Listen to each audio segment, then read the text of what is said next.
स्वागत है आप सभी का परम सिविल क्लासेस आपके अपने यूट्यूब चैनल पर, जहाँ पर हम लोग कल जो अनुज सर के द्वारा एक अनाउंसमेंट की गई थी कि हम लोग जीएस की बेसिक क्लास लेकर के आएंगे। किसके लिए? फॉर ऑल वनडे एग्जाम्स के लिए। सभी वनडे एग्जाम्स के लिए एक जीएस की क्या आएगी? बेसिक क्लास आएगी। और उस जीएस की बेसिक क्लास में आपको हर एक सब्जेक्ट, जो भी सब्जेक्ट्स हैं, जैसे एग्जाम्पल के तौर पर ले लो, यहाँ पे आपको 3 चेहरे नज़र आ रहे होंगे। ये चेहरे और बढ़ सकते हैं, अभी तो खैर 3 ही हैं मान के चलो। आईडी सर के द्वारा आपको इतिहास को, अनुज सर के द्वारा इकोनॉमी, और उसके अलावा मेरे द्वारा आपको भारतीय राज्य व्यवस्था, इसके साथ कुछ अन्य बिंदुओं पर आपके साथ बातचीत की जाएगी। और ये नहीं है कि बहुत एडवांस या किसी एग्ज़ाम ओरिएंटेशन, नहीं, कोई एग्ज़ाम ओरिएंटेशन नहीं, सारे एग्ज़ाम। क्योंकि हर एग्ज़ाम का अपना एक पैटर्न होता है और उस पैटर्न के तहत बाद में हम काम कर लेंगे। लेकिन कम से कम वही कल जो की बात जो हमने आपसे की थी कि अगर आपको आलू की सब्ज़ी बनानी है तो आपको रेसिपी पता होनी चाहिए। सबसे बड़ी बात यही है। यदि आपके पास रेसिपी नहीं है तब आप आलू की सब्ज़ी कैसे बना सकते हैं? तरीका आना चाहिए। नहीं तरीका तो उस तरीके को, उस सब्जेक्ट की समझ को लेकर के हम काम करने का प्रयास करेंगे कि बेसिक्स होते क्या हैं किसी सब्जेक्ट को। तो आज उस बेसिक्स के लिए पहली क्लास है। आप लोग इसको देखिएगा, ध्यान से समझिएगा। और एक बात मैं फिर से कह रहा हूँ, आपको जो नोट्स बनाने हैं वो अपने साथ नोट्स बनाते हुए चलिएगा।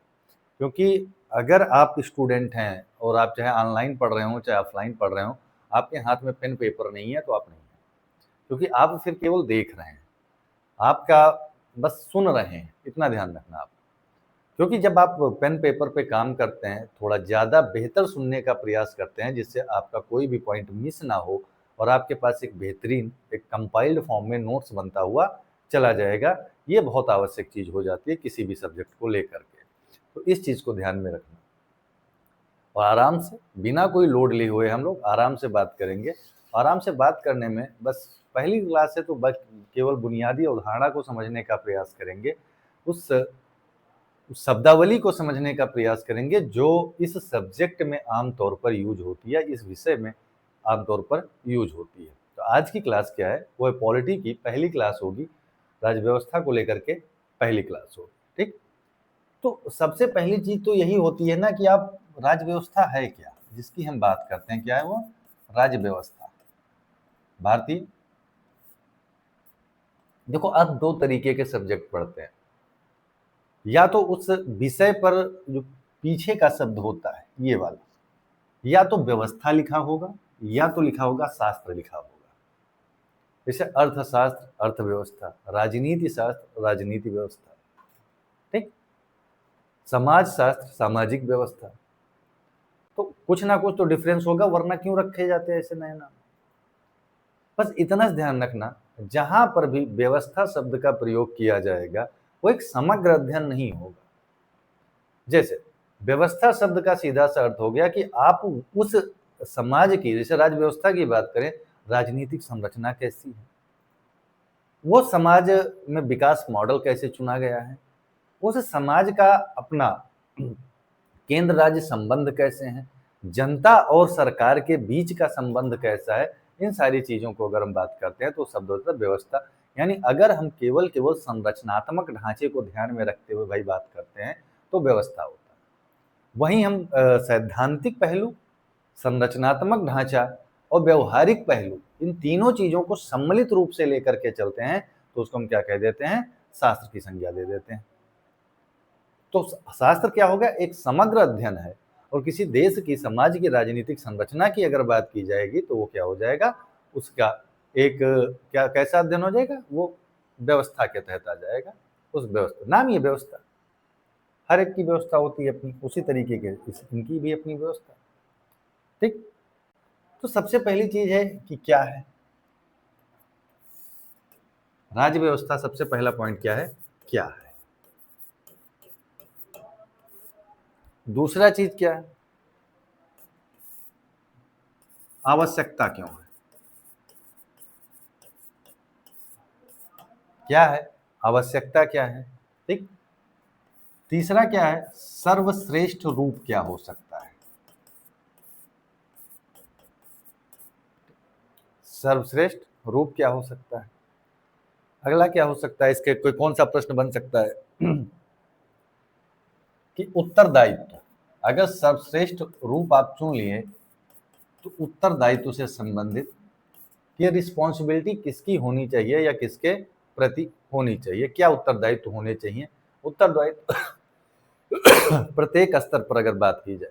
और दूसरी चीज है कि क्या जब राज्य व्यवस्था या सरकार आती है तो हमारी स्वतंत्रता को सीमित करती है? सबसे बड़ी समस्या तो यही है।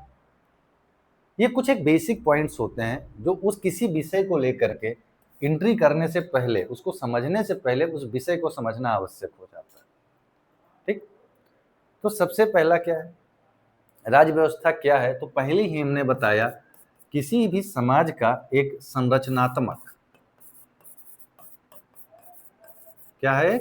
संरचनात्मक ढांचा है। और संरचनात्मक ढांचा कहने का सीधा सा अर्थ क्या हुआ कि वो समाज ऑपरेट कैसे करता है, वो समाज कार्य कैसे करता है, वहाँ की सरकार कैसे कार्य करती है, वहाँ विकास का मॉडल कैसा किया जाता है। ठीक, शक्तियों का बंटवारा कैसे, यानी कुल एक सामान्य भाषा में कह लो उन विचारों, नीतियों और का व्यवस्थित रूप जिनसे हमारी सामाजिक जीवन, हमारी सरकार और क्या हुआ, और संविधान ने हमारे आकार ग्रहण किया है। उन सभी विचारों का, उन सभी अभिव्यक्तियों का एक व्यवस्थित रूप है, वो उसको क्या कहते हैं? हम राज्य व्यवस्था कह सकते हैं। सबसे पहली और दूसरा बात फिर क्या आ जाएगी, क्यों पढ़ना है? ठीक, सबसे बड़ी आवश्यकता क्यों, क्या क्या आवश्यकता है? इसके बगैर तो काम चल सकता है ना पढ़ा जाता, इसके जगह पर कुछ और तकनीकी चीजें पढ़ा दी जाती या वो रख दिया जाता सिलेबस में, तो व्यवहारिक जीवन में ज्यादा आवश्यक होता। ठीक, सबसे पहला और सबसे महत्वपूर्ण उत्तर मैं बता दे रहा हूं, सबसे महत्वपूर्ण उत्तर तो यही है कि आपके पाठ्यक्रम का हिस्सा है, और इससे ज्यादा महत्वपूर्ण कुछ है नहीं इस समय पर। पाठ्यक्रम का हिस्सा यानी आपको उस विषय पर, अगर वनडे एग्जाम की बात करते हैं तो अगर हम फोर्सेस को छोड़ दें, खासकर सिविल फोर्सेस को छोड़ दें, यानी पुलिस, एसआई, इन सबको छोड़ दें, तो केवल और केवल ऐसा नहीं है कि आपको 5 से 7 सवाल, यूपीपी या यूपीएसआई की बात करें तो 18 से 20 सवाल आपको मिलते ही मिलते हैं यहाँ से। ठीक, तो सबसे बड़ी बात क्या है कि हमारे किसका हिस्सा है? पाठ्यक्रम का हिस्सा है। दूसरा चीज क्या है कि आपकी तर्कशीलता। ठीक, आपकी तर्कशीलता, तर्कशीलता के साथ और क्या चीजें जो ऐड ऑन हो सकती हैं, और अपने अधिकारों के प्रति जागरूकता, इन दोनों को हम समझेंगे आज। हम लोगों का आज की क्लास का बेसिक मोटो यही होगा कि इस विषय को समझ लें। अगर विषय समझ लिए तो फिर कोई इशू नहीं आएगा, आराम से हम कार्य कर सकते हैं। तर्कशीलता और अपने अधिकारों के प्रति जागरूकता, या अगला रख सकते हो कि आपकी वैचारिक परिपक्वता। इन सबको समझेंगे, एग्जाम्पल से समझेंगे, बेहतर समझ में आएगा। वैचारिक परिपक्वता। ठीक, अगला दूसरा की एक संवेदनशीलता आ जाएगी। इन तीनों को हम लोग समझने का प्रयास करते हैं। सेंसिबिलिटी आ जाएगी या सेंसिटिविटी आ जाएगी। पाठ्यक्रम का हिस्सा मैंने पहले ही बता दिया कि पाठ्यक्रम का हिस्सा होने के लिए क्या है कि आपको एक सर्टेन अमाउंट में प्रश्न मिलेंगे और उसके सही उत्तर देने से आपका मतलब एक लीड ले सकते हैं जहां पर। दूसरी बात क्या है? तर्कशीलता, रेशनलिटी, यानी आप जब बात करेंगे तो ऐसा ना हवाई बातें नहीं करेंगे, आपको बातों में एक वजन होगा, आप सही से अपनी बातों को समाज में रख पाएंगे, समझा पाएंगे। ठीक, जैसे अभी एग्जाम्पल से समझते हैं, भारत पाकिस्तान युद्ध चला। भारत पाकिस्तान युद्ध के होने के साथ साथ में समाज में बहुत सारी चीजें चलना शुरू हुई। साथ साथ सरकार ने डिसीजन लिया, अब जो भी फेवर रहा हो उनका या जो भी अपने तर्क रहे हो, कि चलो युद्ध विराम कर लेते हैं। अच्छा, समाज में क्या था कि एक माहौल बन गया था कि भाई किसी तरीके से पाकिस्तान को निपटा ही दो। अब एक बात बताओ, एक देश जो अपने अलग जगह पर है, वहां से रह करके ऑपरेट करता है, मानसिकता थोड़ी बदल दोगे। अगर उसको भारत में मिला ही लिया जाए तो मानसिकता थोड़ी उनकी चेंज हो जाएगी। घर से बाहर रह करके छिटपुट कलेश करना और घर में ला करके उनको और हमेशा से कलेश करवाना, तो बेहतर रूप कौन सा होगा? भारत की समृद्धि के लिए मैं जहां तक समझ पा रहा हूं, बगल में पाकिस्तान का होना अति आवश्यक है, उसको बने रहने दो। ठीक, हम हमारी जो पॉलिसी है वो आतंकवाद के खिलाफ है, पाकिस्तानी अवाम के खिलाफ नहीं है, पाकिस्तानी लोगों के खिलाफ नहीं है। युद्ध होता, आम जनता मारी जाती। तो मैं मानता हूं कि चलो आतंकवादियों के द्वारा जो घटनाएं हुई उससे हमारी जनता परेशान हुई, हमारी जनता के साथ समस्या है, लेकिन फिर भी हम जो हमारे पूर्वजों ने भारतीय संविधान के तहत हमें वर्णित किया, हमारे पूर्वज जो थे उन्होंने जो बातें कही, उसका बेनिफिट आपको अभी तक मिल रहा है। उदाहरण के लिए भारत ने ना आज तक अभी एनपीटी पे साइन किए हैं, ना सीटीबीटी पे साइन किए हैं, और दोनों चीजें परमाणु से संबंधित है, परमाणु ऊर्जा से संबंधित या परमाणु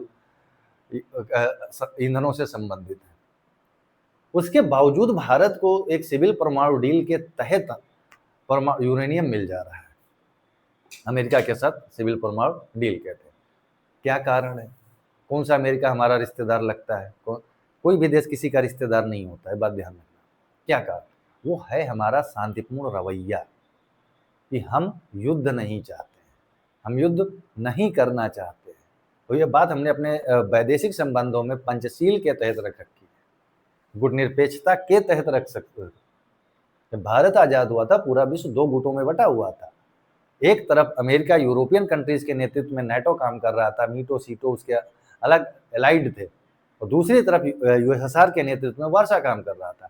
तब भी हमने किसी भी सैन्य गुट का हिस्सा बनना पसंद नहीं किया था, अलग लेकर के चले, और थर्ड वर्ल्ड के लीडर बने उस टाइम पे, नॉन अलाइनमेंट मूवमेंट चलाया। तो ये सारी किसका होगा? जब आप इन चीजों को समझेंगे, उस व्यवस्था को पूरी तरीके से समझेंगे, फिर ये तर्कशीलता आएगी, फिर आप कल्पनात्मक बातें नहीं करेंगे, हवाई बातें नहीं करेंगे। ये एक वैचारिकता आएगी। आप बोलोगे तो चार लोग सुनना पसंद करेंगे। वो वैचारिक परिपक्वता चाहिए आपके साथ। क्या चाहिए? वो एक वैचारिक परिपक्वता चाहिए। अगला क्या हो गया कि अधिकारों के प्रति जागरूकता। एक पुलिस वाला आपको रोड पे रोक लेता है, हवा टाइट हो जाती है। रीजन क्या है? कि हम पढ़े तो हैं, ग्रेजुएट हैं, पोस्ट ग्रेजुएट हैं, पीएचडी हैं, जो भी हैं, लेकिन समस्या क्या है कि हमारे अपने राइट्स क्या हैं उनके बारे में हम जागरूक या अवेयर ही नहीं है। वो कब आएगा? जब आपको समझना पड़ेगा, संरचनात्मक चीजें समझनी पड़ेंगी, व्यवहारिक चीजें समझनी पड़ेंगी। और ऐसा नहीं है कि वो हमसे बदला लेने के लिए उनको नियुक्त किया गया है, हमको जबरदस्ती एक हंटर की तरह लेकर के पीछे बैठने के लिए पुलिस बल नहीं होती है। पुलिस बल का काम है कि हम एक लॉ एंड ऑर्डर को मेंटेन करना, ठीक, कानून व्यवस्था को संभालना, और उस कानून व्यवस्था को संभालने में यदि उनको थोड़ा बहुत बल प्रयोग करना पड़ता है तो वो चलो जायज है। लेकिन अब उनके पास कुछ पावर्स दे दी गई हैं, उनको कुछ शक्तियां दे दी गई हैं, उनका अगर दुरुपयोग करना वो शुरू कर दे तो भाई ये कहां तक जाएगा?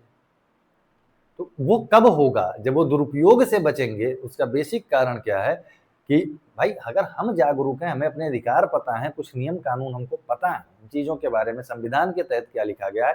अब ये नहीं है कि आप बैठ जाओ सारे एक्ट रटना शुरू कर दो जब से जो चल रहे हैं इस समय पे, लेकिन कुछ मोटा मोटी तो पता होना चाहिए ना, एक खाका पता होना चाहिए कि ऑपरेशन होते कैसे। तो इन सारी चीजों के प्रति जो अवेयरनेस आपकी आ जाएगी, तो फिर आप बेहतर काम कर पाएंगे, आप डरेंगे नहीं, पहली चीज ये है, ठीक। और लास्ट क्या है? संवेदनशीलता। क्योंकि पीड़ित हमेशा हिंसक क्रांति की बात करता है कि हिंसा करो। विशेषाधिकार वर्ग हमेशा चाहता है, उदार विचार रखना चाहता है, बहुत ज्यादा वो ऐसा नहीं चाहता है कि समाज में व्यापक परिवर्तन हो। तो सबसे बड़ी समस्या क्या है इन सारी चीजों में? कि जब कभी भी जो पीड़ित वर्ग है या डिप्राइव्ड क्लास है, वंचित क्लास है, वंचित वर्ग है, उसको जब अधिकार मिलना शुरू होते हैं तो जाहिर सी बात है जो अधिकार संपन्न वर्ग है उनको तकलीफ हो। अगर वो समझेंगे नहीं, संवेदनशील होंगे नहीं, उस आवश्यकता को नहीं समझेंगे, क्योंकि भारतीय समाज ना कि एक तीव्र परिवर्तन के दौर से गुजर रहा है। आज भारतीय समाज की मांगें कुछ अलग तरीके की। अब क्या नाम है, महिला सशक्तिकरण नहीं चाहिए, चाहिए तो मतलब वो सही है। महिला सशक्तिकरण के साथ अब हम जो उभयनिष्ठ लिंगी हैं, थर्ड जेंडर जिनको कहते हैं, उनके सशक्तिकरण की बात कर रहे हैं। तो ये जो सारी चीजें हैं, उनके प्रति आपको संवेदनशील होने के लिए आपको संविधान समझना पड़ेगा, व्यवस्थाओं को समझना पड़ेगा कि किस तरीके से देश ऑपरेट होता है। लेकिन फिर से मैं बता दे रहा हूं कि इन सारी चीजों में सबसे महत्वपूर्ण जो है वो बस एक पॉइंट है कि आपके पाठ्यक्रम का हिस्सा है, सबसे महत्वपूर्ण है। बाकी चीजें आवश्यक बन जाती हैं, वो भी आवश्यकता है क्योंकि ये आपके पाठ्यक्रम का हिस्सा आपको क्या करेगा, सिलेक्शन दिला देगा, आप बेहतर हो जाओ। लेकिन सिलेक्शन हो जाने से, नौकरी पा जाने से क्या समाज में समाज चल सकता है? क्योंकि आप फिर क्या होगा कि कहीं पे चार लोग किसी मुद्दे पे बात कर रहे होंगे, आपके यहाँ चुपचाप बैठे हैं, खामोश हैं, सुन रहे हैं।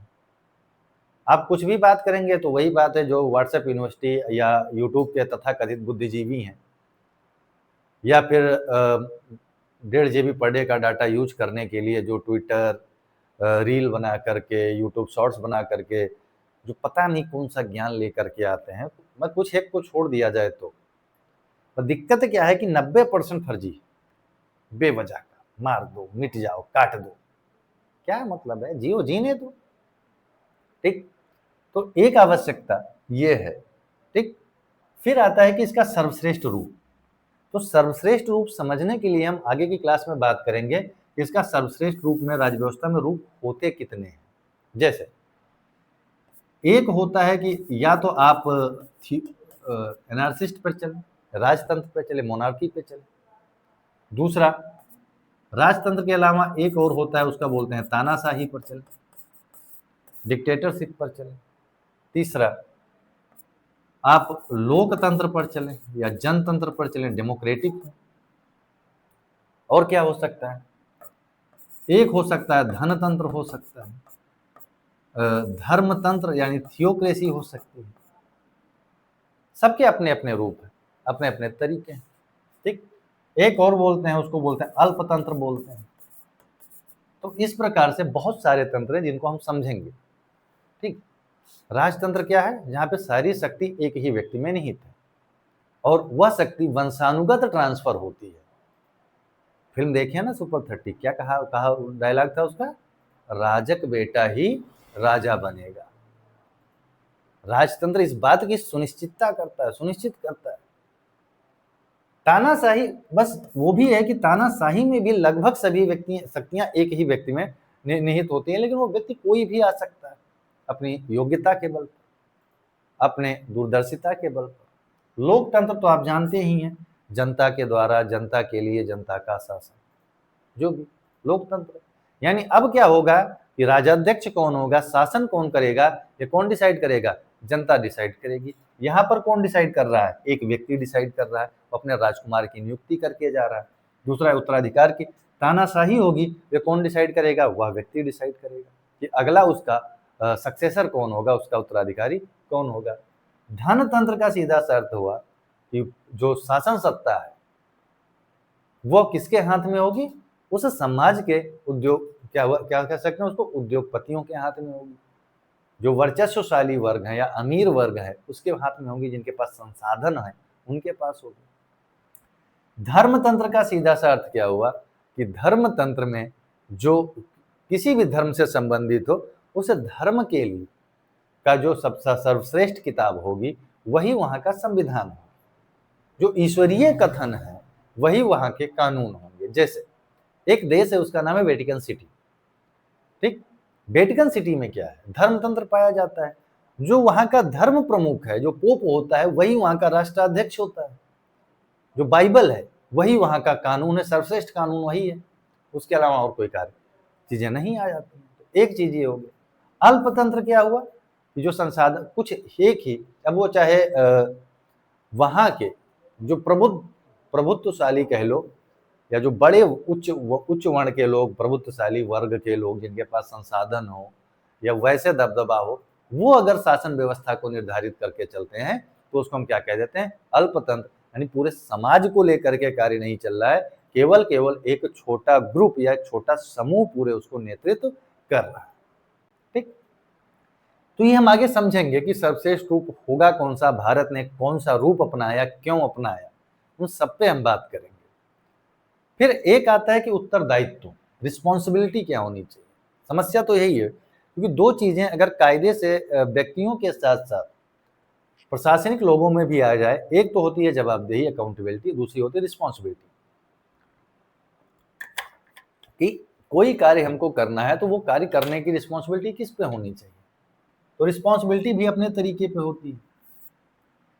एक हो गई सरकार से जनता के प्रति क्या रिस्पॉन्सिबिलिटी है, ठीक, सरकार से जनता के प्रति क्या रिस्पॉन्सिबिलिटी होगी, जनता के प्रति क्या उत्तरदायित्व होना चाहिए, ठीक।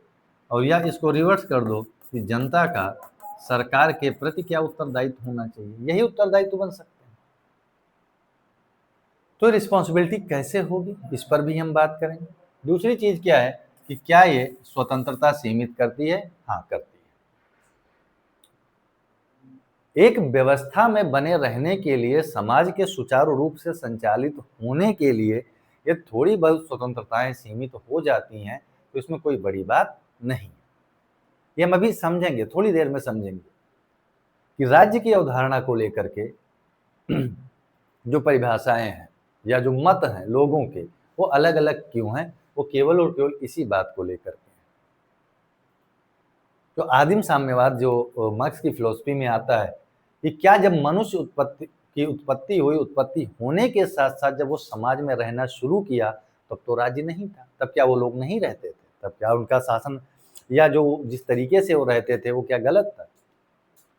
लेकिन फिर वही बात आ जाती है कि इनमें से सर्वश्रेष्ठ रूप कौन सा होगा, अच्छी व्यवस्था कौन सी होगी, बस इंतजार करते हैं। बस हाँ इतना ध्यान रखना कि सरकारें या राज्य स्वतंत्रताओं को सीमित करते हैं।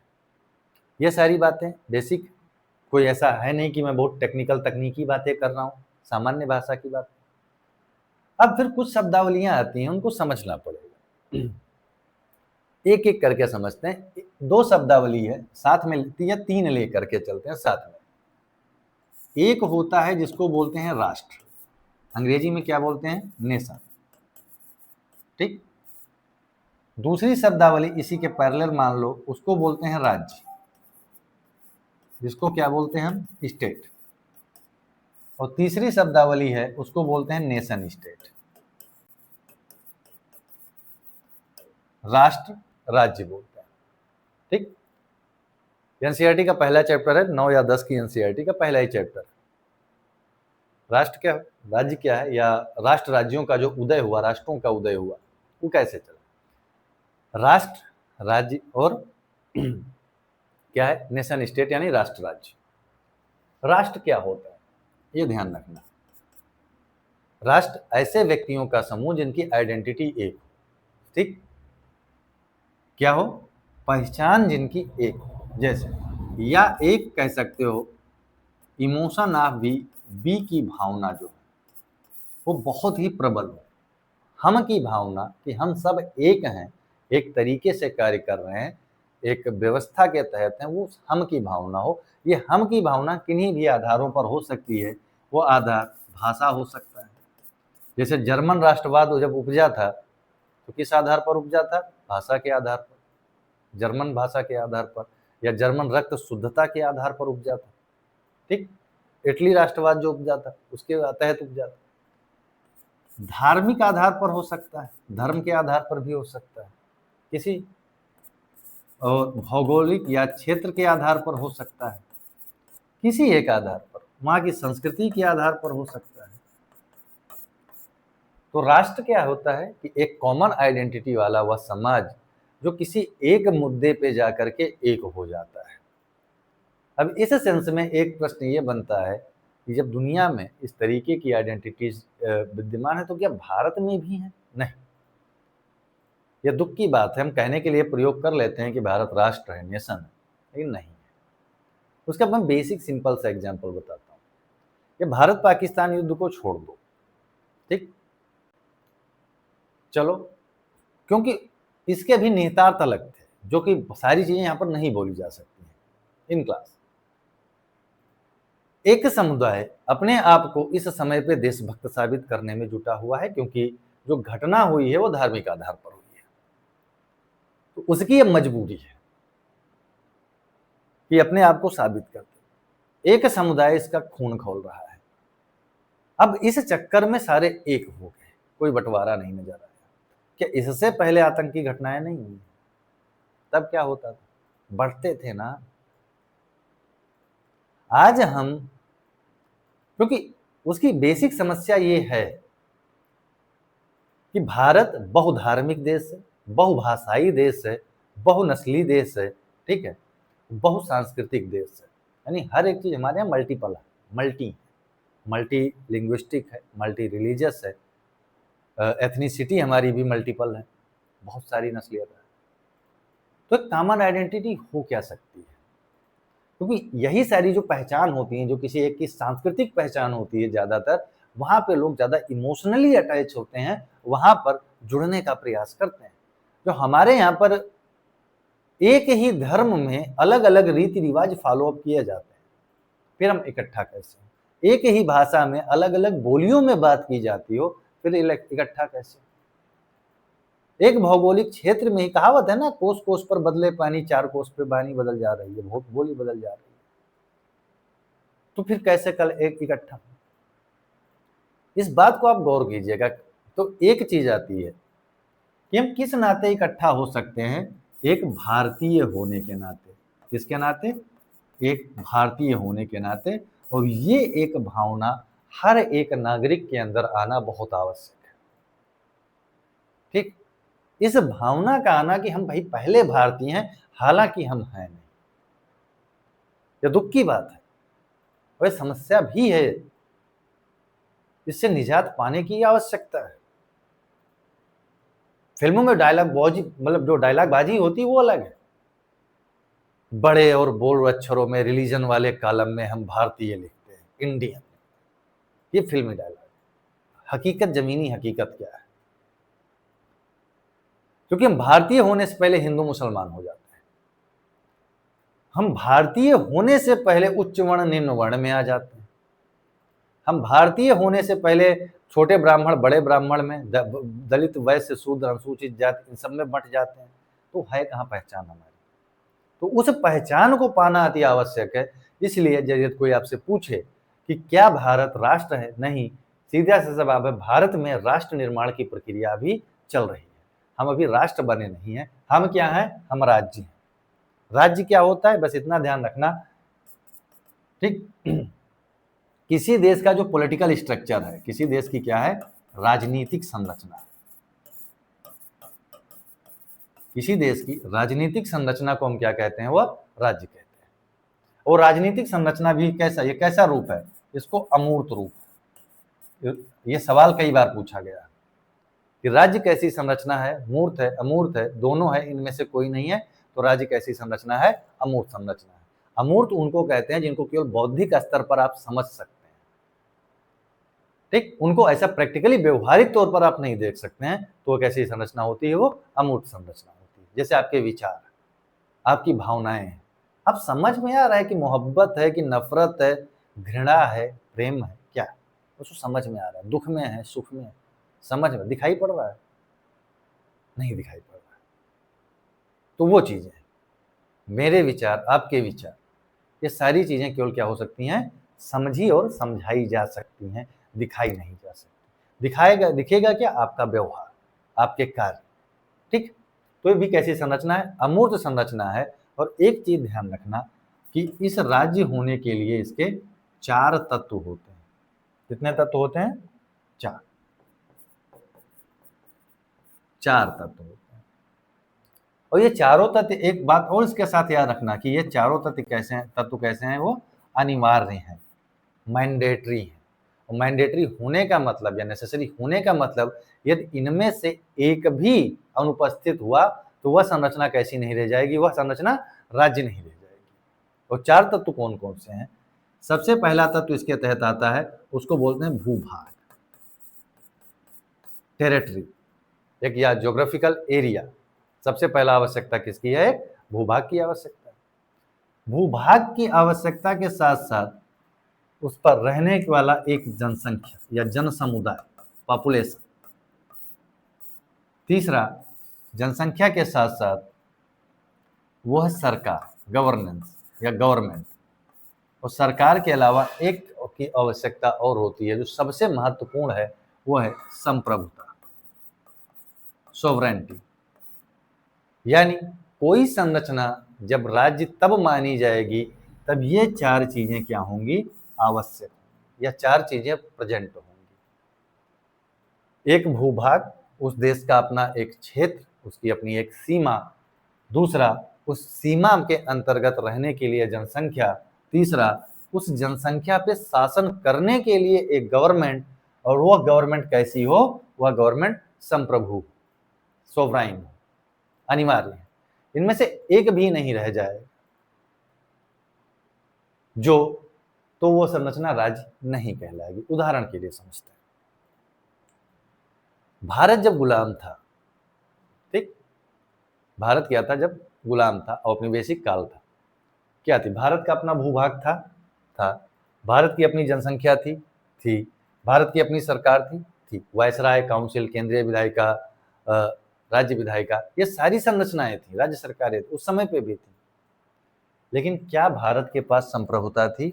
नहीं थी, क्योंकि हमारे जो सारे फैसले होते थे वो ब्रिटिश संसद के द्वारा पारित किए गए कानूनों के अनुरूप होते थे या उनके हिसाब से होते थे। तो हमारे जो उस समय पे जो ब्रिटिश सरकार थी, जो वायसराय की सरकार थी, वो राज्य की संरचना के तहत आती है, नहीं आती। दूसरे उदाहरण से समझ लो, हमने तिब्बती धर्मगुरु को भारत में शरण दे रखा है उनके लोगों के साथ, दलाई लामा, जिसको दलाई लामा एक पद है, ठीक, राष्ट्राध्यक्ष का पद कह लो या धर्मगुरु का एक पद कह लो, जैसे पोप होते हैं वैसे क्या है, दलाई लामा है।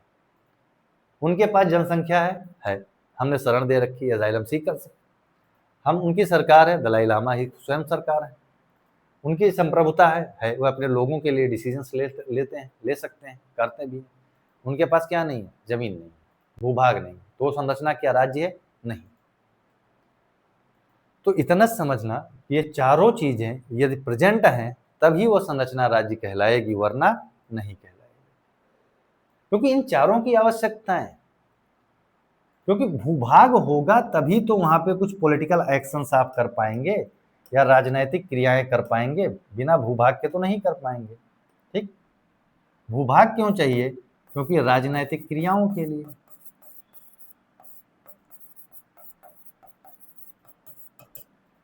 जनसंख्या क्यों चाहिए? उस व्यवस्था के अनुरूप संचालित होने के लिए। क्या हो? व्यवस्था के अनुरूप इनका क्या हो? संचालन हो। सरकार क्यों चाहिए? राजनीतिक शक्ति का प्रयोग करने के लिए, यानी उस पावर को क्या करने के लिए? यूज करने के लिए सरकार चाहिए। और लास्ट क्या बचता है? वो संप्रभुता बचती है। संप्रभुता के मतलब क्या हुआ? वो है स्वतंत्रता, किस चीज की?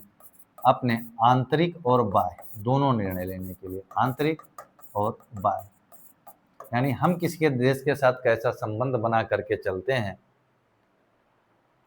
इस भूभाग के भीतर रह रही जनसंख्या के लिए क्या उचित है, क्या अनुचित है, यह निर्णय किसी के दबाव में ना लिया जाना, या इस निर्णय का इस तरीके से लेना जो इसके मतलब उचित है, अनुचित है, उसके लिए वो सरकार क्या होनी चाहिए? वह स्वतंत्र होनी चाहिए। इसको हम क्या कहते हैं? संप्रभुता कहते हैं, सबसे अनिवार्य तत्व। एक बात और ध्यान रखना कि इन चार तत्वों में, जैसे मैंने पहले ही बता दिया, राज्य कैसी संरचना है? अमूर्त संरचना है, और ये माना जाता है कि राज्य का जो मूर्त रूप है वो कौन सा है? वो सरकार है। राज्य का जो सरकारें हैं वो व्यवहारिक और मूर्त रूप है, जो कार्य करती हैं, आपके कार्य वहां पर दिखते हैं, उन कार्यों की बात की जाए, ठीक। तो सारी चीजें हैं, आप लोग नोट डाउन भी करते रहिएगा। अगर आपको लगे कि समस्या है कि ज़्यादा स्पीड में हम चला रहे हैं, तो थोड़ा सा बता दीजिएगा कमेंट करके, कमेंट सेक्शन आपके लिए खुला है। अब एक बात कही जाती है कि जब मनुष्य जन्म लिया, समाजवाद, आदिम साम्यवाद था, तो ये आवश्यकता क्यों पड़ी? क्या आवश्यकता थी इस संरचनाओं के निर्माण को लेकर के? दो गुट आते हैं, दो तरीके आते हैं। एक है जिनको हम अराजकतावादी कहते हैं, बस कहानी नुमा सुन लीजिए, और उसके बाद में ज्यादा आवश्यकता है नहीं इसको ज्यादा डिटेल करने की। पहला चीज है कि एक अराजकतावादी, अराजकता का जो संदर्भ हम लोग यूज करते हैं वो करते हैं अव्यवस्था के संदर्भ में। यहाँ पे अराजकता का जो संबंध है, एनार्सिस्ट का जो संबंध है, किसका संबंध? अराजकता का संबंध। अराजकता का सीधा संबंध किससे है? वह संबंध है जो राज्य व्यवस्था को या सरकार व्यवस्था को अस्वीकार करते हैं। इनमें से दो नाम आते हैं इस व्यवस्था को अस्वीकार करने वाले, एक हैं महात्मा गांधी और दूसरे हैं कार्ल मार्क्स।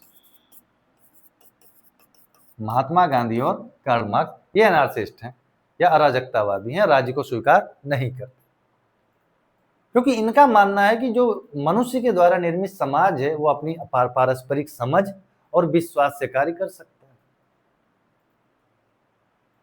इनकी अपने तर्क है, ठीक। और इनकी जो अपनी कल्पनाएं हैं या जिसको हम यूटोपिया बोलते हैं, स्वप्न बोल सकते हैं। महात्मा गांधी का एक कॉन्सेप्ट है वो अंततः आएगा, उसको बोलते हैं राम राज्य। क्या बोलते हैं? राम राज्य। कार्ल मार्क्स का अपना कॉन्सेप्ट है वो है साम्यवाद, कम्युनलिज्म। कि जब इस तरीके की व्यवस्थाएं बन जाएगी, ना सीमाएं होंगी ना सेनाएं होंगी, मनुष्य आपसी समझ के साथ कार्य करेंगे। एक तो ये हो गए अराजकतावादी जो एनार्सिस्ट बोलते हैं, और दोनों का मानना मनुष्य इतना समझदार है, परंपरागत रूप से कार्ल मार्क्स का मानना है कि वो परोपकारी होता है। महात्मा गांधी का भी मानना कुछ ऐसा ही है, ठीक। तो एक ये हो गए अराजकतावादी। दूसरे हैं जो मानते हैं कि राज्य होना चाहिए, राज्य आवश्यक है। किसके लिए आवश्यक है? समाज के अस्तित्व के लिए आवश्यक है, मानवता के अस्तित्व के लिए आवश्यक है। किसके लिए आवश्यक है? मानवता के अस्तित्व के लिए राज्य की आवश्यकता है। मानवता का अस्तित्व क्या, कैसे, इसको समझते हैं। देखो बहुत सामान्य चीज है, कितने भी विवेकशील हम क्यों ना हो जाएं, क्योंकि इंसान को क्या कहा जाता है? गलतियों का पुतला माना जाता है। हम कितने भी विवेकशील हो जाएं, कितने भी समझदार हो जाएं, कितने भी परोपकारी हो जाएं, किसी ना किसी मात्रा में कभी ना कभी हमारे अपने स्वार्थ तो आ ही जाएंगे। और जब स्वार्थ आ जाएंगे तो ये भी हो सकता है कि दो लोगों का एक जैसा स्वार्थ हो जाए। अगर आप कॉलेज में हो, स्टूडेंट हो, तो समझ में आता है। आपका एक पर दिल आया, उसी पर एक दिल किसी और का आ गया। स्वार्थ दोनों के कैसे हैं? एक जैसे हैं। आप भी बात करना चाहते हैं, वह व्यक्ति भी बात करना चाहता है, ठीक। अपने दोस्तों में आपने बता दिया कि देखो वो आपकी भाभी है, उसने भी अपने ग्रुप में बता रखा है कि वो भाभी। अब मान लो इनमें से किसी एक की बात बन गई, बातचीत शुरू, गोलगप्पा खिलाने के लिए एक जगह पर पहुंचे, दुकान पर पहुंचे, देखा गोलगप्पा खा रहे हैं, वह व्यक्ति पहुंचा, क्योंकि स्वार्थ उसका भी है। वो क्या करेगा? अब समूह में तो बोल रखा है ना कि भाई तुम्हारी भाभी जा रही है, ध्यान रखना। इसका उल्टा भी हो सकता है, ठीक है, तुम्हारी भाभी जा रही, ध्यान रखना। लेकिन आमतौर पर लड़कों में प्रवृत्ति ज्यादा होती है। अब क्या होगा? टकराव होगा या नहीं होगा, ये आप लोग बताइएगा, ठीक। क्या होगा? फिर टकराव होगा। जब स्वार्थ टकराएंगे, ठीक, जब स्वार्थ एक जैसे बन जाएंगे तो संघर्ष की स्थिति उत्पन्न होगी, क्योंकि हितों का टकराव होगा, ठीक। तो इससे बचने के लिए किसकी आवश्यकता है? राज्य की आवश्यकता है। मानवता के अस्तित्व के लिए, कि वो मानवता बनी रहे, उस राज्य की आवश्यकता पड़ जाती है। अब राज्य की आवश्यकता कैसे? क्योंकि स्वार्थों का क्या होगा? स्वार्थों का संबंध नहीं, इसको समझते हैं किसका टकराव होगा? हितों का टकराव होगा। और राज्य क्या करता है? राज्य सबको क्या करता है कि एक निश्चित दायरे में, एक सीमा में कार्य करने के लिए बाध्य करता है। आवश्यकता, क्योंकि इन हितों से टकराव से बचने के लिए एक दायरा चाहिए, और उस दायरे में कार्य करने के लिए बाध्य कौन करता है? वो है राज्य करता है। अब जो भी कानून किसी देश में बनाया जाता है, वो कानून कैसे होता है? किसी हर व्यक्ति के लिए अलग होते हैं या लगभग सबके लिए मान के चलो एक जैसे ही होते हैं? कानून सबके लिए एक जैसे ही है, ठीक है। तो आवश्यकता बन जाती है। वो राज्य क्या करेगा, आईपीसी, सीआरपीसी, संविधान, जो भारत में जो भी, अब तो बीएनएस हो गया, भारतीय न्याय संहिता हो गई, इन सबके तहत क्या करता है, वो सबको एक तरीके में बांध करके कार्य करने के लिए बाधित कर देता है। इसलिए राज्य की आवश्यकता। अब आपके अपने तर्क हैं, आप कार्ल मार्क्स की तरफ, गांधी की तरफ रखना चाहते हैं, अनार्सिस्ट होना चाहते हैं, या फिर राज्य की आवश्यकता को क्या करते हैं, समझते हैं। अब व्यवहारिक रूप पर आते हैं। ये दोनों तर्क हो गए अपना। यहां ये कहते हैं कि मनुष्य किससे काम करेगा, विवेक से काम करेगा। परस्पर सहयोग किससे काम करेगा। दूसरी तरफ जो उदार बौद्धिकवादी हैं, वो क्या कहते हैं, राज्य आवश्यक है, क्योंकि ये मानता है, कार्ल मार्क्स क्या मानता है, उनकी मान्यता ये है कि जो राज्य है, जो ये संरचनाएं बनाई गई हैं, सरकारें बनाई गई हैं, ये केवल और केवल जो उच्च वर्ग, हितों के पोषक के तौर पर, जो संपन्न वर्ग हैं, हैव्स हैं, ठीक, उनके हितों के पोषण के लिए। तो इसके लिए फिर राज्य की आवश्यकता बन जाती है कि दूसरे तरफ मानवता के अस्तित्व के लिए। अब आज का जो प्रैक्टिकल सिनेरियो है उस पर बात करते हैं, जो वर्तमान परिदृश्य। और हम मान लो, भारत मान लो, चीन मान लो, ठीक, किसी भी देश मान लो, जितनी बड़ी हमारी जनसंख्या है, ठीक, क्या ऐसे में परस्पर सहयोग और आपसी सहमति से काम चलाया जा सकता है? 1.5 बिलियन पॉपुलेशन पे, 1.5 बिलियन में से मान के चलो अप्रोक्सीमेटली 100-120 बिलियन के आसपास तो युवा ही हो जाएंगे। मतलब ऐसे जो युवा, कहने का मतलब है जो लीगल तौर पर व्यक्ति हैं, ठीक, लीगल तौर पर व्यक्ति होने का मतलब क्या हुआ, मुझे एग्जैक्ट आंकड़ा नहीं पता कि कितने लोग अपने वोटिंग राइट का प्रयोग करते हैं, जो 18+, जो सरकार के द्वारा निर्धारित आयु को पार कर चुके हैं, जो अपना पॉइंट ऑफ व्यू रख सकते हैं। इस चीज को ध्यान में रखना, ठीक। तो जनसंख्या यानी पॉपुलेशन की अधिकता की स्थिति में बहुत ज्यादा स्थिति है, उसमें अब क्या होगा कि आपसी सहमति बनाई जा सकती है। इस पॉपुलेशन को एक पॉइंट पर लाना हो, ला सकते हैं, नहीं ला सकते। तो किसी एक बात को लेकर के आपसी सहमति नहीं बन सकती है, तो ऐसे में क्या होगा, फिर राज्य की आवश्यकता बनेगी। आपको बल का प्रयोग करना पड़ेगा। बल का मतलब ये नहीं होता है ये बंदूक लेकर के आर्म फोर्सेस को लगा दो चारों तरफ। बल का एक प्रयोग ये भी होता है कि कानूनी तौर पर आप कैसे कार्य करवा लेते हो। आप सीधे कह दिया गया ना कि अगर आपको दंगा करता है तो इस धारा के तहत ये जुर्माना और ये सजा हो जाएगी। ये भी तो एक प्रकार का बल ही है, एक प्रकार का तरीका है आपसे काम करवाने की, या आपको दायरे में रखते की। इसको कैसा बल बोलते हैं, कानूनी बल बोलते हैं, ठीक। तो आपसी सहमति बन नहीं सकती है। और दूसरी चीज है कि राज्य का जो यूज होता है वो केवल अब इतना रह गया है कि सबको एक दायरे में रखा जाए कि राज्य जो सरकारें हैं वो कल्याणकारी तौर पर कार्य भी करती हैं। तो राज्य का जो प्रयोग केवल कानून पालन करवाने तक सीमित नहीं है। क्या है, कानून पालन तक सीमित ना हो करके इनका दायरा विस्तृत हो चुका है। इसके साथ ये कैसे हो चुकी हैं, लोक कल्याणकारी, यानी एक वेलफेयर स्टेट के तौर पर भी यह कार्य कर रहे हैं, लोक कल्याणकारी तौर पर। अब उनका काम क्या होगा, बेसिकली स्वतंत्रता, समानता, न्याय उपलब्ध कराना, जो समाज के लिए अति आवश्यक है। तो राज्य की आवश्यकता है या नहीं, आप अपने हिसाब से तय करके कमेंट में बता दीजिए, ठीक। आप किस समूह में आते हैं, आप ये अराजकतावादी ग्रुप कार्ल मार्क्स के साथ या फिर महात्मा गांधी के साथ खड़े होते हैं, या जो अन्य हैं एडम स्मिथ, लॉक, हॉक्स, इन सब के समक्ष खड़े होते हैं, या आप लोग तय कर लीजिए, ठीक। अब आता है कि भारत में क्यों आवश्यक है। देखो, ये जो पहली क्लास है, बस इतना ध्यान रखना है कि बहुत ज्यादा एग्जाम से इसका लेना देना आपका नहीं है, और ये बात मैं लास्ट में बता रहा हूं, ठीक।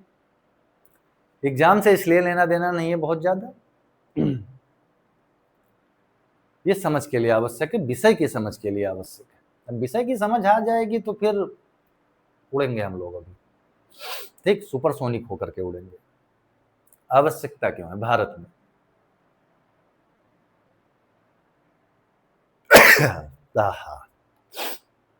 हाँ, इसको समझने का प्रयास करते हैं आराम से।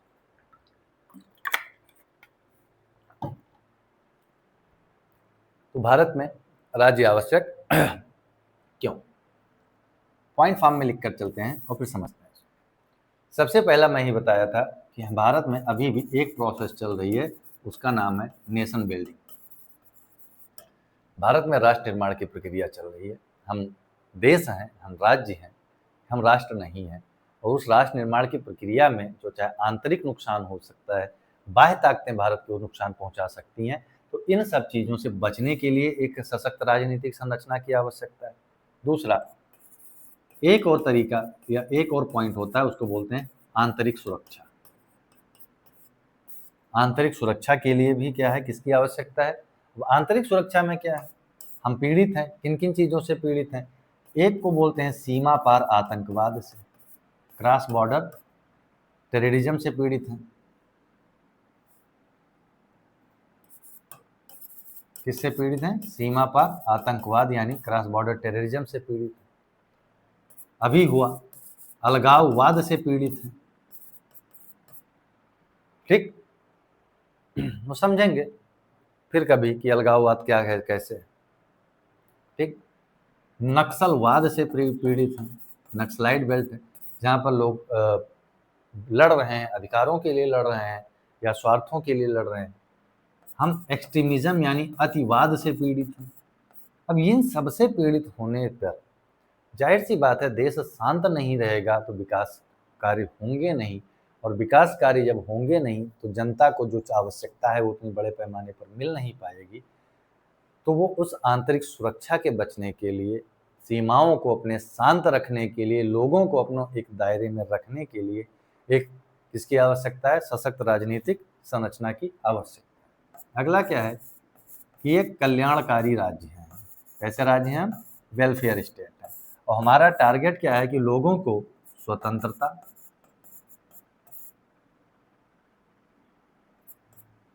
समानता, न्याय, इन सारी चीज़ों को क्या कराया जा सके, दिलाया जा सके या इनकी प्राप्ति की जा सके। स्वतंत्रता पढ़ेंगे प्रस्तावना में, पूरे अधिकार ही पढ़ेंगे इसको लेकर के। समानता यानी विशेषाधिकार ना हो, संसाधनों का उचित स्वामित्व वितरण हो। और न्याय में फिर आ जाता है आपका सामाजिक, आर्थिक और राजनीतिक न्याय उपलब्ध कराना। ठीक, भारत में बहुत सारे पीजीज हैं। पीजी जो रहने वाली पेइंग गेस्ट वाले पीजीज नहीं। पीजी का मतलब बहुत सारे प्रेशर ग्रुप हैं, और हर एक प्रेशर ग्रुप का अपना एक इंटरेस्ट होता है, अपना हित होता है। और उन हितों की पूर्ति में क्या होता है?